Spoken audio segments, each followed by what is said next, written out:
네, 안녕하세요. 여러분들 반갑습니다. 금융과 에너지 업종을 누구보다 쉽게 알려주는 데이한 멘터 권혁철입니다. 오늘은 한양증권이라는 기업 리뷰해 보도록 할 텐데요. 한양증권은 여러분들도 아시다시피 증권사이죠. 최근에 대체로 은행, 증권, 보험, 즉 금융주들이 실적 발표를 앞두고 기업 밸류업의 모멘텀과 함께 상승 중에 있었는데요. 사실 기업 밸류업 프로그램은 근데 야당인 민주당의 선택이 상당히 중요합니다. 이 이유에 대해서와 기업 밸류업 일정 함께 알아보면서 같이 한번 확인해 볼 텐데요. 천천히 얘기 나눠보도록 하겠습니다. 먼저 시작하기 전에 저희 데이업 채널에 오시면 모든 종목들을 커버해드리고 있으니까 찾아와 주시면 정말 감사하겠고, 제 영상도 끝까지 지켜봐 주시면서 댓글로 궁금하신 것들 남겨주시면 다음 영상에서 말씀을 드리도록 하겠습니다. 그럼 한양증권 바로 보도록 할게요. 일단 한양증권 같은 경우는 증권사로 매매업, 중개업, 자문업 등 사업을 하고 있죠. 그리고 사실 대부분의 금융사들과도 마찬가지로 시장에서 저평가를 받고 있는 기업이기도 한데요. 일단 여러분들도 아시다시피 올해 1월 말쯤부터 해서 이 기업 밸류업 프로그램 이슈가 있었잖아요.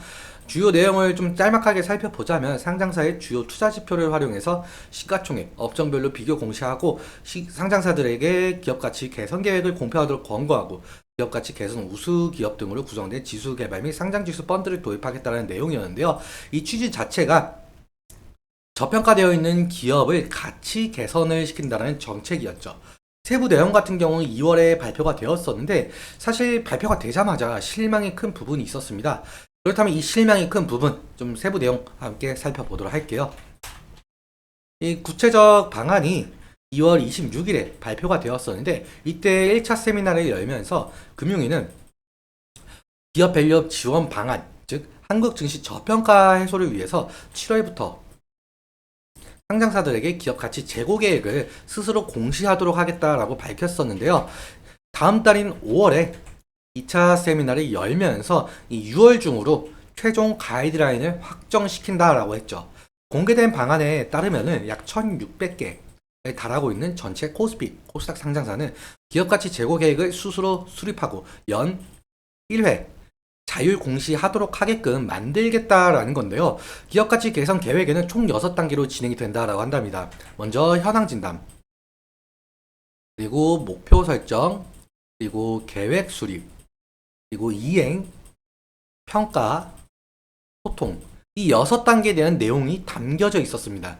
또한 매년 우수기업들에게는 표창까지 준다라고 하는데요.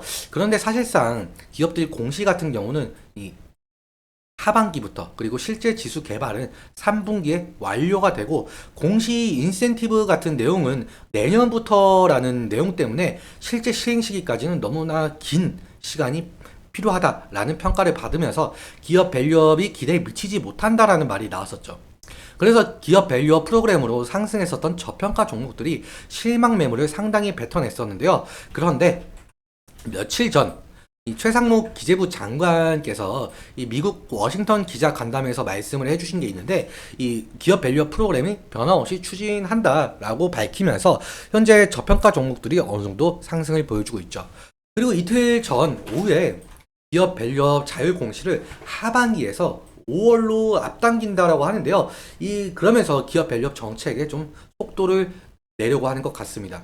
이 이유에 대해서는 좀 여러 가지가 있을 텐데, 최근에 윤석열 정부의 총선 참패, 그리고 고금리 지속, 중동의 지정학적 위기가 겹치면서 국내 증시가 약세 기조를 보이고 있죠. 그래서 정부에서는 이 기업 밸류업 프로그램에 속도를 내면서 증시 안정화를 시키려고 하는 것 같습니다. 그런데 사실상 이 기업 밸류업은 정부의 입장만으로 할 수가 없거든요. 사실 야당인 민주당의 선택이 가장 중요합니다. 이 이유에 대해서 좀 말씀을 드려보자면, 이 야당인 민주당 측에서는 이 정부의 이 밸류업 프로그램을 완전 반대하지는 않았어요. 그런데 민주당 측은 좀 반대로 이 소액주주 권익을 보호하기 위한 정책, 즉 기업들과의 이익이 반대되는 상당한 내용을 가진 정책을 공약을 했었었죠. 그래서 기업의 자발적인 주주하는 노력과 이 세제 혜택에 초점을 맞춘 정부와 여당의 정책 방향과는 큰 차이가 있었는데요. 앞서 말씀드린 대로 4월 총선에서 여당인 국힘이 참패를 하고 야당인 민주당이 승리했었죠. 그래서 더욱더 현 정부의 기업 밸류업 정책이 제동이 걸릴 것이다 라는 시장 평가가 있습니다. 다시 정리해서 말씀을 드려보자면, 사실 기획재정부가 밸류업 정책의 일환인 이 세제 혜택, 법인세 세액 공제와 배당소득세 부담 경감은 이 세법 개정을 시켜야 되거든요. 그런데 세법 개정, 법 개정 같은 경우는 국회 동의가 있어야 되잖아요. 즉 민주당 동의가 있어야 실현이 될 수가 있는 거죠. 그런데 이런 세법을 다수당을 차지한 민주당이 부자 감세로 규정을 하게 되면서 국회 법안에 반대할 경우에는 이 세법 개정이 어려워지게 되는데요. 그렇다면 이 기업 밸류업 프로그램도 무산이 될 가능성이 높겠죠. 일단 그런데 민주당도 이 1,400만 명, 이 1,400만 명에 달하는 개인 투자자들의 여론에 반응을 할 수밖에 없는 입장이긴 합니다.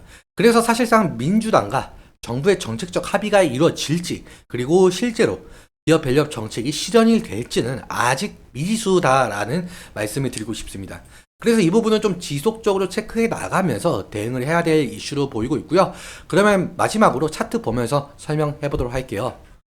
일단 한양증권 같은 경우 아무래도 금융사이다 보니까 금융 테마 형성과 호실적 기대감이 모멘텀으로 작용을 하면서 주가 변동성을 나타내고 있는데요. 최근에 이 2월부터 시작한 이 기업 밸류업 정책 이슈로 상당한 상승의 모습을 좀 이끌어냈었죠.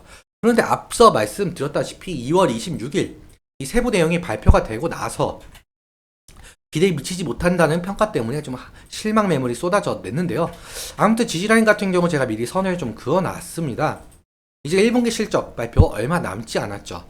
일단 금일 흐름 같은 경우 이 중장기 이평선이 60일 이평선을 지지해주는 것으로 좀 보이고 있는데요. 그렇다면 60일 이평선 부분이 지지라인이 될 가능성이 높겠죠.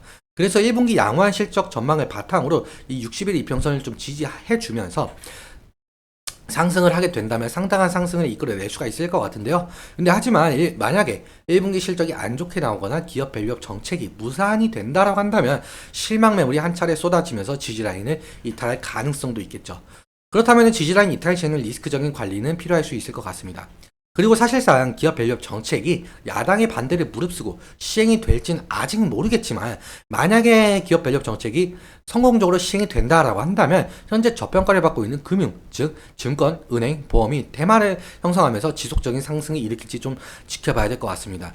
그리고 지금 한양증권의 과거 차트를 보시면 2022년 말부터 해서 2023년 말까지 어느 정도 좀 박스권에 갇힌 흐름을 보여줬다라고 볼 수가 있겠는데요. 그래서 만약에 상승 시에는 뭐 차익 실현 매물이라든지 원금 보존 매물이 상당 부분 나올 가능성이 있으니까 이 부분 좀 염두에 두시고 오늘은 여기까지 말씀을 드리면서 오늘 내용 여러분들께 도움이 되셨다면 구독과 좋아요 부탁드리고 말씀드린 내용과 차트적인 부분에 대해서는 제 개인적인 견해가 많이 껴있다 보니까 여러분들의 주관적인 견해와 함께 투자를 하여 현명한 선택하셨으면 좋겠습니다. 오늘도 시청해주셔서 너무 감사하고 지금까지 멘토 권혁철이었습니다. 감사합니다.